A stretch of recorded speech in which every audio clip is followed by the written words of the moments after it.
அண்ணா சீரியலில் இன்றைக்கி என்ன நடக்க போகுதுன்னு பார்க்கலாம். வாங்க வீடியோக்குள்ளே போகலாம். சண்முகம் ராசப்பா வக்கீல்கிட்ட வைஜந்தி என்னை பழி வாங்குறதுக்காக தான் இப்படி ஒரு திட்டம் போட்டு அறிவழகனை கொண்டு போய் கேஸில் சிக்க வச்சுருக்காங்க. பல வருஷத்துக்கு முன்னாடி வைஜந்தியோட புருஷன் சாமியோட வைர வேலை திருடினாரு. அந்த விஷயம் தெரிஞ்சதும் ஐஜி வந்து கேட்கும்போது அவரே தன்னைத்தானே சுட்டுக்கிட்டு செத்துட்டாரு. அந்த விஷயத்தை பற்றி நான் அப்போவே மறந்துட்டேன். ஆனால் வைஜந்தி இதை என்னை மனசில் வச்சுட்டு பழி வாங்குறதுக்காக தான் இப்படியெல்லாம் பண்ணிகிட்ருக்காங்க. அவங்க வாயாலேயே சொன்னாங்கன்னு சொல்கிறாங்க. ராசப்பா வக்கீல் இதையெல்லாம் கேட்டுட்டு ஓஹோ இதுதான் நோக்கமா, சரி சண்முகம் நீ ஒன்றும் கவலைப்படாத, நான் பார்த்துக்கிறேன், உண்மை நியாயம் எல்லாம் நம்ம பக்கம் இருக்குது, அதனால் கண்டிப்பாக அறிவழகனை வெளியில் கொண்டு வரது என்னோட பொறுப்பு, நீ இதை பற்றி கவலைப்படாதுன்னு சொல்லி அனுப்புகிறாங்க. சண்முகம், ரத்னா, பரணி இவங்க 3 பேரும் சார் உங்களை தான் நாங்கள் மலையாட்ட நம்பியிருக்கோம், எப்படியாவது அறிவழகனை வெளியில் கொண்டு வந்துடணுங்கிறாங்க, நீ ஒன்றும் கவலைப்படாதம்மா நான் பார்த்துக்கிறேங்கிறாங்க, உங்களை நான் கடவுள் மாதிரி நம்பிடுறாங்க சாருங்கிறாங்க ரத்னா. அதுக்கப்புறம் எல்லோரும் வீட்டுக்கு வந்துடுறாங்க. வந்து அடுத்த நாள் கிளம்பி கோர்ட்டுக்கு போகும்போது ரத்னா விளக்கு ஏற்றுறாங்க. அங்கே விளக்கு ஏற்றும் போது 2 தடவை அணைஞ்சு போயிடுது. இதை அபசகுணமாக நினைக்கிறாங்க. இன்றைக்கி என்ன நடக்க போதோ தெரியல, ஏனோ விளக்கே அணைஞ்சு போகுதுன்னு எனக்கு அபசகுணமாக தெரியுதுன்னு ரத்னா அழுகிறாங்க. ரத்னா அண்ணன் இருக்கேன்ல அழுகாத அப்படின்னு ஆறுதல் சொல்லி எல்லாரும் கோர்ட்டுக்கு போகிறாங்க. கோர்ட்டு வாசலில் பாக்கியம் பதட்டமாக நிற்கிறாங்க. என்னாச்சு, ஏமா ஏன் இப்படி இருக்க அப்படின்னு கேட்கவும், இல்லை பரணி நான் கெட்ட கனவு கண்டேன், அது வெடிய கால சொப்பனம் கண்டதுனால அது பழிக்கும்னு வேற சொல்கிறாங்க. ரத்னா வேற அழுத மாதிரி நான் கனவு கண்டேன்ல, இன்னைக்கு கேஸ் என்ன நடக்க போதோ அதுதான் பதட்டமாக இருக்குதுங்கிறாங்க பாக்கியம். அம்மா விடிய கால கனவு கண்டா பழிக்குமாங்கிறாங்க. ஆமலை பரணி அதெல்லாம் அப்போ வந்து சொல்லியிருக்காங்க, நிச்சயமாக பழிக்கும்னு தான் சொல்கிறாங்க, ஆனால் இந்த கனவு பழிக்காமல் இருந்தால் நல்லதுன்னு நினைக்கிறாங்க பாக்கியம். அப்போ சிவபாலன் வீராவையே பார்க்குறாங்க. வீரா சிவபாலனை பார்த்துட்டு கோவப்படுறாங்க. இதை பாருடா என்னை எதுக்காக இப்படி பார்க்குறேங்கிறாங்க. ஏழை என் பொண்டாட்டி தானே இன்னைக்கு, நான் பார்த்தா என்ன தப்புங்கிறாங்க. நீ பண்ணின துரோகத்துக்கு அப்படியே உன் குறவலையை கடிச்சு துப்பிடுவேன், இல்லைன்னா அப்படியே கழுத்தை நசுக்கி கொண்டுடுவேங்கிறாங்க. வீரா நீ கொல்லுவேல, உன்னை அந்த கௌதமக்கிட்டேருந்து காப்பாற்றினால அதனால நீ இப்படி தான் பேசுவ வீராங்கிறாங்க. சிவபாலன் எனக்கு காப்பாற்றணும்னு நினச்சிருந்தா நீ அப்போவே வந்து கௌதம் கெட்டவன்னு சொல்ல வேண்டியதானுங்கிறாங்க. ஆமாம் நான் முகூர்த்த நேரத்தில் உங்ககிட்ட வந்து அந்த ஒரு வார்த்தையை சொன்ன மயத்தில் நீ அந்த கௌதம் வேண்டான்னு சொல்லிடுவியா?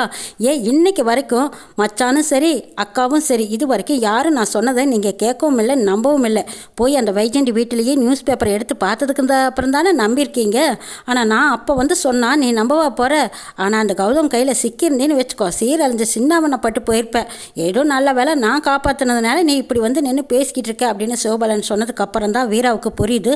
ஆமாம் சிவபாலன் சொல்கிறதும் ஒரு வகையில் நியாயமாக தான் தெரியுது, நம்ம தான் தேவையில்லாமல் இவன் மேலே கோச்சிக்கிட்டோமோ அப்படிங்கிற மாதிரி மனசு மாறுது வீராவுக்கு. அப்போ அறிவழகனை கூட்டிகிட்டு வராங்க. ரத்னா அறிவழகனை பார்த்ததும் பேசலான்ட்டு போகிறாங்க. அங்கே இன்ஸ்பெக்டர் சொல்கிறாரு, இதை பாருமா குற்றவாளிகிட்ட பேசுறதுக்கு அனுமதி கிடையாதுன்னு சொல்லிடுறாங்க. அதை கேட்டதும் ரத்னா வேற அழுக ஆரம்பிக்கிறாங்க. அப்போ சண்முகம் வந்து ஆறுதல் சொல்கிறாங்க, இதை பாருல ரத்னா நீ ஒன்றும் அழுகாத, அறிவழகனை இன்றைக்கி எப்படியும் நம்ம வெளியில் கொண்டு வந்துடுவோம், பிரச்சனையெல்லாம் தீர்ந்துடும், கவலைப்படாத இருங்கிறாங்க சண்முகம். கோர்ட்டுக்குள்ளே போகிறதுக்கு முன்னாடியே அங்கே வைஜந்தியும் வந்துடுறாங்க. வைஜந்தி வந்து என்ன ரத்னா கோர்ட்டு வாசலில் கண்ணீர் வடிச்சிக்கிட்டு இருக்கையோ அதை உன் அண்ணன் வேற தொடச்சி விட்டுட்டு இருக்கானா, இது எத்தனை நாளைக்கு, இனிமேல் காலம் பூரா நீ அழுக வேண்டியதானுங்கிறாங்க வைஜந்தி. என்ன மேடம் பண பதவி இருக்குங்கிற மெதப்பில் பேசுகிறீங்களாங்கிறாங்க. ஆமாம் என்கிட்ட பதவியும் இருக்குது பணமும் இருக்குது, பணம் பாதாள வரைக்கும் பாயும் தெரியும் சண்முகம். அறிவழகன் காலத்துக்கும் ஜெயிலில் கிடந்து அழுக வேண்டியதான், ரத்னா காலத்துக்கும் கண்ணீர் வெடிக்க வேண்டியதான், நீ எப்போவும் அவள் கண்ணீரை தொடச்சி விட்டுட்டே இருக்க வேண்டியதான் அப்படின்னு சொல்லிட்டு திமுறா பேசிட்டு போகிறாங்க வைஜந்தி. வைஜந்தி பேசினதை யோசிச்சு பார்க்குறாங்க சண்முகம். என்னது இந்த அம்மா இப்படி ஸ்ட்ராங்காக பேசிட்டு போகுது, ஒருவேளை இந்த கேஸை திசை திருப்ப வாய்ப்பு இருக்கா அப்படிங்கிற சந்தேகத்தில் தான் கோர்ட்டு வாசலுக்குள்ளே போகிறாங்க. அதுக்கு முன்னாடியே ராசப்பா கிட்ட கொடுத்த நிறைய ஆதாரங்கள் எல்லாம் பாதி தனக்குத்தானே ஜெராக்ஸ் எடுத்து வைக்க சொல்லி முத்துப்பாண்டி கிட்ட கொடுக்குறாங்க. முத்துப்பாண்டி சொல்கிறாங்க, டே அதான் வக்கீல் கிட்ட கொடுத்தாச்சல அப்புறம் நாம் எதுக்கு எடுத்து வைக்கணுங்கிறாங்க. இல்லை இருக்கட்டும் ஒரு காப்பி அப்படின்னு சொல்லி சண்முகம் எச்சரிக்கையாக அந்த ஆதாரம் சாட்சி எல்லாமே ஒரு ஜெராக்ஸ் எடுத்து வச்சுக்கிறாங்க. கோர்ட்டுக்குள்ளே போனதுக்கு அப்புறம் தான் தெரியுது சண்முகம் சந்தேகப்பட்டது நிஜமாகுது. அங்கே வாதாடுறதுக்காக சிவனாண்டி ராசப்பா 2 பேரும் வந்து நிற்கிறாங்க. அந்த இடத்துக்கு புது வக்கீல் நளியம்மா தான் வந்திருக்காங்க. கேஸ் ஸ்டார்ட் ஆயிடுச்சு. அடுத்தது சிவனாண்டி கேட்குற கேள்வியெல்லாம் கேட்குறாங்க. இந்த பக்கம் ராசப்பா வக்கீலும் அறிவழகன்கிட்ட கேட்குறாங்க. அறிவழகன்கிட்ட கேட்குற வரைக்கும் சரி சரிங்கிற மாதிரி எல்லாம் ராசப்பன் இந்த பக்கம் ஜெயிக்கிற மாதிரி பேசுகிறாங்க. அப்படியே கேஸை திருப்பி போட்டு பல்டி அடிச்சிடுறாங்க ராசப்பன். இதை பார் சண்முகம், நீ கொடுத்த சாட்சி ஆதாரங்கள் இருக்க வரைக்கும் தான் என்னால் பேச முடிஞ்சது. இப்போ நான் கேட்குற கேள்விக்கோ இல்லை நான் கேட்குற ஆதாரமோ இப்போ இல்லை, அதனால் எனக்கே வந்து அறிவழகன் மேலே சந்தேகமாக இருக்குது, அறிவழகன் தான் மாலதியை கொண்டு இருப்பாரோன்னு சந்தேகப்படுறேங்கிறாங்க ராசப்பன். இதை கேட்டதும் கோர்ட்டில் இருக்கிற அத்தனை பேரும் அதிர்ச்சி அடைகிறாங்க. வைஜந்தி, குரு, கௌதம், சிவனாண்டி இவங்க 4 பேர் மட்டும் அப்படியே நினப்பில் ஆஹா நாம் நினச்ச மாதிரி திசை திருப்பியாச்சு. இனிமே இந்த அறிவழகன் விஷயத்தில் வேறு யாரும் வந்து வாதாட மாட்டாங்கன்னு நினச்சிட்ருக்காங்க. ராசப்பன் சொன்னதை கேட்டதும் சண்முகம் தலையில் இட்டி விழுந்த மாதிரி இறங்கின மாதிரி ஒரு அதிர்ச்சியில் எழுந்திரிச்சு நிற்கிறாங்க. அப்போ பரணி கட்டுப்படுத்துகிறாங்க. இதை பாருடா, இது கோர்ட்டு, நீ அவசரப்பட்டு அவங்க கிட்ட போய் சண்டை போட்டுறாத, கொஞ்சம் அமைதியாக பேசு அப்படிங்கிறாங்க பரணி. சண்முகம் அங்கே கோர்ட்டில் எல்லாரும் முன்னாடியே எழுந்திரிச்சு ஜட்ஜம்மா கிட்ட கேட்குறாங்க, இவரை நாங்கள் மலையாட்டு நம்பிட்டு இருந்தோம். நேற்று வரைக்கும் அறிவழகனோட சாட்சி ஆதாரங்கள் எல்லாமே பார்த்துட்டு கண்டிப்பாக இவர் கொலை பண்ணியிருக்க வாய்ப்பில்லை. இதில் நான் ஏதோ சூழ்ச்சி இருக்குது, இந்த சூழ்ச்சிகளை உடைச்சு அறிவழகனை நான் வெளியில் கொண்டு வரேன், இந்த ஆதாரம் போதும்னு சொன்னவர் இன்னைக்கு கோர்ட்டில் வந்து இப்படி மாற்றி பேசுவார்னு நான் நினச்சி கூட பார்க்கல. இதே ஆதாரம் சாட்சிகளை வச்சு நான் வேறொரு வக்கீல் வச்சு பார்த்துக்கிறேங்கிறாங்க சண்முகம். அதுக்கு அவகாசம் கேட்குறாங்க. சிவனாண்டி எல்லாரும் முன்னாடியும் சண்முகத்தை கேவலமாக கேலியாக பேசுகிறாங்க, நக்கலாக கேட்குறாங்க. என்ன சண்முகம், நீ வச்ச வக்கீல் உண்மையெல்லாம் தெரிஞ்சதும் அவர் ஆதாரத்தையெல்லாம் பார்த்துட்டு இந்த அறிவழகனை தான் கொலை பண்ணியிருப்பான் அப்படின்னு அவங்களுக்கே சந்தேகம் வந்ததுக்கப்புறம் நீ வேறொரு வக்கீல் வச்சு பார்க்குறேன்னு சொல்கிற, ஒருவேளை அந்த வக்கீலும் அறிவழகன் தான் கொலைகாரன்னு சொன்னால் என்ன செய்வேன்னு கேட்குறாங்க. சிவனாண்டி கேட்டதில் ஒரு அர்த்தம் இருந்த மாதிரி தோணுது. அதுக்கப்புறம் சண்முகம் தானே முடிவெடுக்கிறாங்க. மேடம், எனக்கு ஒன்று நல்லா புரிஞ்சு போச்சு. இதோ இங்கே எதிர்கட்சியில் இருக்காரு இந்த வக்கீல், இவர் பேசுகிறத பார்த்தா எங்கள் லாயரையும் இவர் தான் மாற்றிருப்பாரோன்னு எனக்கு சந்தேகமாக இருக்குது. எல்லாருமா சேர்ந்து இந்த வக்கீலுக்கு ஏதோ ஒரு சதி பண்ணியிருக்காங்க, அதனால தான் இவர் மாற்றி பேசியிருக்காரு. கண்டிப்பாக இவங்க எல்லாரும் சேர்ந்து மிரட்டினதுனால தான் இவர் பயத்தில் இப்படி பேசிகிட்டு இருக்காருன்னு சொல்கிறாங்க சண்முகம். இதை கேட்ட ஜட்ஜம்மா கேட்குறாங்க, என்ன சண்முகம், வக்கீல் மேலேயே உங்களுக்கு நம்பிக்கை இல்லைன்னா இதுக்கு என்ன தான் வழின்னு நளினியம்மா கேட்குறாங்க. என் தங்கச்சி புருஷனை காப்பாற்றுறதுக்கு நானே வாதாடலான்னு இருக்கேன்னு சொல்கிறாங்க சண்முகம். இதை கேட்டதும் கோர்ட்டில் வைஜந்தி, குரு இவங்க எல்லாரும் நக்கலாக சிரிக்கிறாங்க. சிவனாண்டி கேட்குறாங்க, என்னம்மா இது, இவன் சாதாரண மளிகை கடைக்காரன், இவன் வந்து கோர்ட்டில் லாவை பற்றி என்ன தெரியும்னு பேச வரான்னு கேட்குறாங்க. அதுக்கு சண்முகம் சரியான பதிலடி கொடுக்குறாங்க. மேடம், நான் வேணா மளிகை கடைக்காரனாக இருக்கலாம், பொட்டலம் கட்டினவனாக இருக்கலாம், ஆனால் ஊருக்கு பிரசிடெண்ட், பிரச்சனைன்னு வந்தால் பஞ்சாயத்து, நியாயம், தீர்ப்பு இப்படியெல்லாம் பேசுறது எங்களுக்கும் வழக்கம் இருக்குது. அதையும் தாண்டி உண்மை எந்த பக்கங்கிறத உண்மையை பேசினா நிச்சயம் நீதியும் நியாயமும் ஜெயிக்குங்கிற நம்பிக்கை எனக்கு இருக்குது. நான் வாதாடுறதுக்கு நீங்கள் அனுமதி கொடுக்கணும்னு கேட்குறாங்க சண்முகம். சண்முகம் வாதாடுறதுக்கு ஜட்ஜம்மா அவங்களுக்கு ஒரு வாய்ப்பு கொடுக்குறாங்க. சண்முகமும் சரின்ட்டு வீட்டுக்கு வர்றாங்க. அவங்க சொன்ன நாளில் வாதாடுறதுக்காக சண்முகம் சாமியை கும்பிட்டு கிளம்புறாங்க. கடவுளே, என் தங்கச்சி புருஷனை காப்பாற்றுவேன்னு நான் கோர்ட்டில் சவால் விட்டுட்டு வந்திருக்கேன். எனக்கு நியாயமான சாட்சி ஆதாரம் எல்லாம் வேணும். கோர்ட்டில் எனக்கு வாதாடி பழக்கம் இல்லை, இருந்தாலும் முருகா நீயா துணையா வந்து நின்று எப்படியாவது அறிவழகனை காப்பாத்துறதுக்கு வழிகாட்டணும்னு வேண்டிக்கிட்டு போறாங்க சண்முகம். சண்முகத்தோட கையிலேயே நிறைய ஆதாரங்கள் வச்சிருக்காங்க. துரை அவங்க தங்கச்சி மாலதி எழுதின கைப்பட எழுதின டைரி அவங்க கிட்ட இருக்கு. கடைசி நிமிஷம் வரைக்கும் நடந்தது என்னங்கிறத மாலதி அந்த டைரியில எழுதி வச்சிருக்காங்க. அந்த டைரியை எடுத்துக்கிட்டு தான் கோர்ட்டுக்கு போறாங்க. அங்க துரையும் வந்து நிக்கிறாங்க. அறிவழகன், துரை ரெண்டு பேருமே குற்றவாளி கூண்டுல நிற்பாங்கன்னு வைஜந்தி எதிர்பார்க்கவே இல்லை.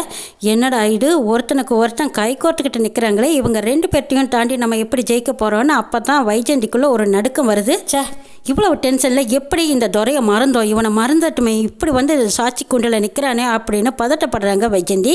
இந்த பக்கம் துரை தன் தங்கச்சியை பற்றின எல்லா விவரத்தையும் சொல்லிட்டு, என் தங்கச்சியை இந்த ஊருக்கு கூட்டிகிட்டு வந்ததே வைஜந்தி தான், வைஜந்தியை நம்பித்தான் நானும் என் தங்கச்சியை அனுப்பி வச்சேன். உன் தங்கச்சிக்கு வேலை வாங்கி தரேன், ஆனால் என் பையன் ஒரு சிக்கலில் மாட்டிக்கிட்டா, அந்த பழியை நீ ஏற்றுக்கோ, உன் தங்கச்சிக்கு நான் வேலை போட்டு தரேன், நீ அந்த பழியை ஏற்றுக்கிட்டு 6 மாதம் ஜெயிலில் இரு, அதுக்கப்புறம் நான் உன்னை ஜாமீனில் வெளியே எடுத்துகிட்டு வந்துடுறேன், இந்த கேஸே ஒன்றும் இல்லாமல் பண்ணிடுறேன்னு சொல்லி எனக்கு நம்ப வச்சு என்னை ஜெயிலுக்கு அனுப்பிச்சிட்டு இந்த அம்மா அதுக்கப்புறம் என்னை பற்றி கண்டுக்கவே இல்லை. இந்த அம்மாவும் மகனுமா சேர்ந்து செஞ்ச தப்பையெல்லாம் நான் ஏற்றுக்கிட்டேன். ஆனால் இப்போ என் தங்கச்சி பலியாடாயிட்டா, இது எல்லாத்துக்கும் காரணம் இந்த வைஜந்தி தான் அப்படின்னு துரை வைஜந்தியோட முகத்திரையை கிழிக்கிறாங்க. அதுக்கான சாட்சி ஆதாரம் எல்லாம் பழைய நியூஸ் பேப்பரில் வந்திருக்கு. அதையெல்லாம் பார்த்த ஜட்ஜம்மா ஒரு தீர்ப்பு எழுதுறாங்க. சண்முகம் வைஜந்தியை பற்றி அக்கு வேற ஆணி வேறையா இன்னும் நிரூபிக்கிறாங்க. அதாவது மாலதி பயத்தில் ஓடி ஒரு வீட்டில் ஒளிஞ்சிருக்கா, அந்த நேரம் பார்த்து அறிவழகனை வர சொல்லியிருக்கா. அதுக்கு முன்னாடியே 4 பேர் அந்த வீட்டுக்குள்ளே போயிருக்காங்க. இது சிசிடிவி கேமரா மூலமாக பதிவாயிருக்கு. அது மட்டும் இல்லை, இந்த அறிவழகன் வாசலுக்கு வெளியிலேயே நின்று பேசிட்டு வந்துட்டான். அந்த 5 நிமிஷத்தில் என்னெல்லாம் நடந்திருக்கும் யோசிச்சு பாருங்க. இந்த அளவுக்கு கொலை பண்ணுற அளவுக்கு முயற்சியே பண்ணியிருந்தாலும் ஒரு 1/4 மணி நேரமாவது ஆயிருக்கும், 1/2 மணி நேரமாவது ஆயிருக்கும். ஆனால் இவன் பேசின 5 நிமிஷத்தில் வெளியில் வந்திருக்கான்னா, அப்போ அந்த மாலதிக்கு பின்னாடி வேறு யாரோ உள்ளே இருந்துக்கிட்டு அவளை சதி பண்ணி கொலை பண்ணியிருக்காங்க. அந்த பழைய தூக்கி அறிவழகன் மேலே போட்டாங்க. அறிவழகன் கல்யாண மண்டபத்துக்கு வந்ததும் பின்னாடியே குரு வந்திருக்காருன்னா, அப்போ குருவுக்கு இந்த விஷயம் எப்படி தெரியும்? குரு அங்கே என்ன விஷயமா போனாரு, மாலதியை எப்படி பார்த்தாரு, மாலதி கொலையாகி கிடக்கிறது இந்த அறிவழகன் தான் செஞ்சாருன்னா அவருக்கு எப்படி தெரியும் அப்படின்னு கேஸை பாயிண்ட் பிடிச்சி அப்படி வாதாடிக்கிட்டு இருக்காங்க சண்முகம். வைஜந்தியும் சரி குருவும் சரி இதை எதிர்பார்க்கவே இல்லை. ஜட்ஜ் அம்மாவே கைத்தட்ட ஆரம்பிச்சிட்டாங்க.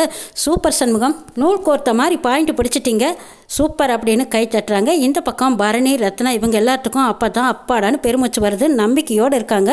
இந்த பக்கம் துரை வைஜெயந்தியை நம்பி என் வாழ்க்கையும் போச்சு, என் தங்கச்சியும் அநியாயமாக செத்துட்டாலேன்னு அழுது கதறிக்கிட்டு இருக்காங்க. வைஜெயந்தி பதட்டத்தில் இருக்காங்க. நம்மளுக்கு பதவியும் போச்சு, பையனோட வாழ்க்கையும் போச்சு, இப்போ கௌதமை தூக்கி உள்ளே வச்சிருவாங்க, என்ன செய்யறதுன்னு தெரியல. கௌதம் செஞ்ச தப்பையெல்லாம் ஆதாரத்தோட இந்த சண்முகம் தோண்டி எடுப்பான்னு நினச்சி கூட பார்க்கலையே. இப்படி வசமாக வந்து இந்த சிங்கத்தோட வாயில் மாட்டின மாதிரி சண்முகத்துக்கிட்ட சிக்கிக்கிட்டோமேனு பதட்டப்படுறாங்க வைஜெயந்தி. அந்த இடத்துக்கு பாரதி கொடுத்த ஐடியாவால் எப்படியோ சண்முகம் நல்லபடியாக அறிவழகனை வெளியில் கொண்டு வராங்க. கிடைச்ச தண்டனையை திருத்தி கௌதமுக்கு திருப்பி போடுறாங்க. இன்னும் என்னெல்லாம் நடக்க போகுதுங்கிறதையும் நாளை எபிசோடில் பார்க்கலாம்.